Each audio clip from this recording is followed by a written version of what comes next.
Get ready for round two. Florida Governor Ron DeSantis hitting President Biden right where it hurts, his own backyard. Delaware officials are preparing for the next batch of migrants landing about 20 miles away from Joe Biden's vacation home in Rehoboth Beach, where I'm sure they're going to get top-star treatment. Maybe Joe's got a spare room or two just to house them, but Biden doesn't seem too worried about it. Listen. Looks like he's sending migrants to Delaware. Do you have any comment or response to that, sir? He should come visit. We have a beautiful shoreline. Ron DeSantis taking a lot of heat over it, but he's not backing down. The Florida governor taking some shots at the media while firing back at a Texas sheriff for opening a criminal probe into last week's migrant flights to the Vineyard. I haven't heard a peep about all the people that have been told by Biden you can just come in, and they're being abused by the cartels, they're drowning in the Rio Grande. You had 50 that died in some shed in Texas. I heard no outrage about any of that. I haven't heard outrage about all the fentanyl that's come across the border that's killing Americans in record numbers. The only thing I hear them getting upset about is you have 50 that end up in Martha's Vineyard. Then they get really upset. All of this comes as President Biden's so-called secure border breaks records again. Shocking new Border Patrol stats revealing migrant crossings have topped 2 million for this fiscal year, and 78 of those were suspected terrorists trying to sneak into the United States, both an all-time high. Oh, and the year isn't even over yet. So, Greg, we are awaiting video footage of these migrants touching down near Rehoboth Beach. How do you think that's going to play out? I obviously, I think it's brilliant. You can call it a stunt. You can say they're using people as props, but that's how the Republicans learned that from the Democrats. The ball has been moved down the field on this. The media and Democrat response has not been to attack the problem with solutions, but to attack the person with the solutions, which is DeSantis, right? So it's kind of funny to see their excuses during this. For example, they believe that the whole goal of Republicans now is to, quote, own the libs. No, it was simply to attract attention to a problem. You are owning yourself. That just happens to be icing on the cake, right? So I think that you're seeing exactly what happens. I think when Democrats realize there's a new formidable Republican, out there, suddenly you have a new Hitler. And then the old Hitler, well, maybe he's not so bad. Suddenly the New York Times is saying how Trump is kinder and gentler and is just funny, and he never took himself seriously and charming. That's that. So now the guy they called Hitler is now not Hitler because DeSantis. You can't have and not everybody can be Hitler at once, right? So this is obviously what happened when they demonized Romney, and then when Trump came along, then Romney became a statesman, and when it was Romney, he was evil before McCain became, a moderate. So they do this all the time. But there has to be, you have to be fair that the Republicans aren't doing the best when it comes to talking about immigration, and it comes down to pronouns. I was thinking about this, right? We always talk about separating process from people. It's not about the migrants, it's about the process. And I think Republicans, we have a problem of saying, I'm not a Republican, but I always kind of think that way. We say they when we should be saying we. So we always say, they are coming here by the millions. They are invading. They are crossing our border.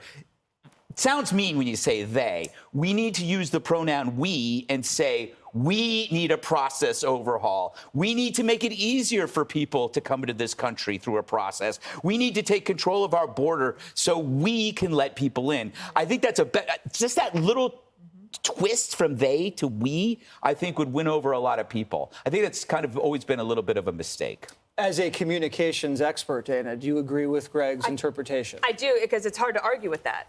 It's that because both sides will say, well, we need to have a legislative accomplishment here if we are to actually get something done. So I think it's super smart. I think the juxtaposition of Karine Jean-Pierre and Kamala Harris this week saying the border is secure. Then President Biden said immigration is down. But at the same time, they announced the largest numbers ever in history, 2 million crossing this year to date. And also NBC's polling today showed something very interesting, that Republicans have the largest lead in history on who Americans trust on the economy, crime, and immigration. The other thing about this is, remember how, Greg, when we were talking about cancel culture, you talk about sharing the risk, that we have to share the risk. This stunt, and politics is stunts. Policy is policy, politics is stunts. what they have done is said, actually, we all need to share this risk, that you can't just have the border states bearing the burden on this.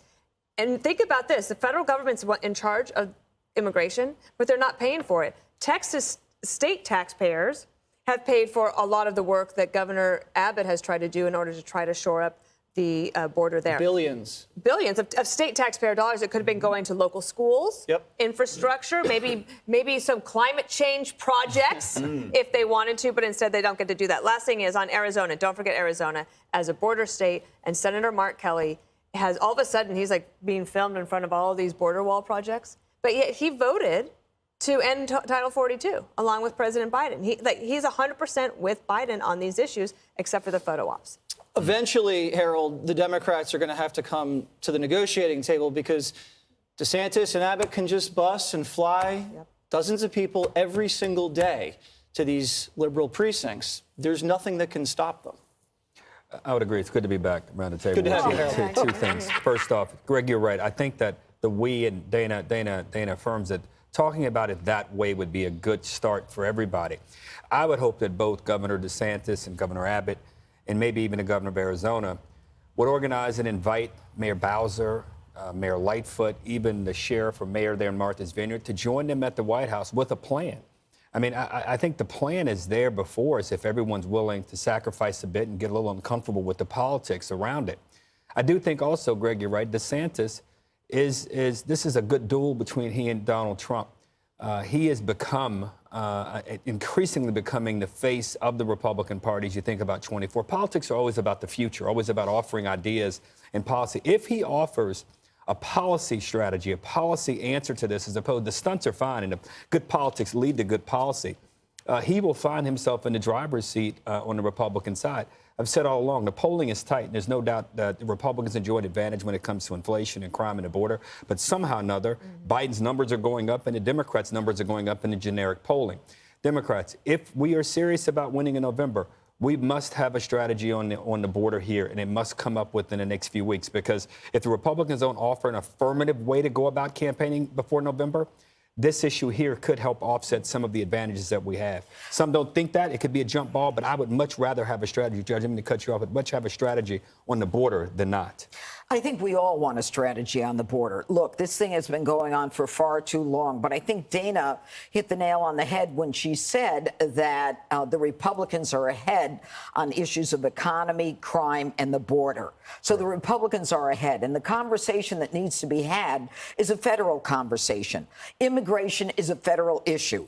Now, just today, when we're on the cusp of 2.1 million immigrants coming into this country in 1 year, with 78 of them on the terror watch list. And if you'll recall, there were only 19 hijackers who killed 3,000 Americans, with 78 of them that we caught. And 900,000 gotaways? You know, we've got a problem right now. And so when the president comes out and he says, look, the Northern Triangle isn't the problem anymore. So Kamala, you never gave us an answer, but don't worry about it anymore. We now have to worry about Nicaragua, Venezuela, and Cuba, because none of those countries will take their immigrants back. The people who leave those countries, they refuse to accept them back.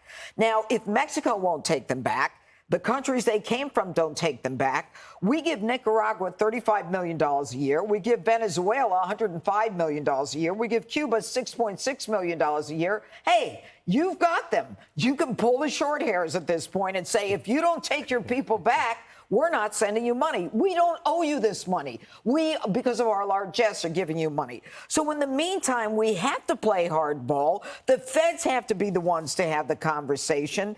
And, at that point, once they start dealing with the people already here, then we should be in a position where the Democrats who have the issue, have the House, the Senate, and the Oval, should use their political capital to make this a resolved issue. I'll make you a bet. If you give us those three after November, I promise we'll do it. Okay. Hi, everyone. I'm Brian Kilmeade. I want you to do me a favor. I want you to click to subscribe to the Fox News YouTube page. This is the only way that I know for sure that you're not going to miss any great commentary, any great news bites, any great interviews coming your way on Fox. You can get it all here on YouTube. So subscribe right now.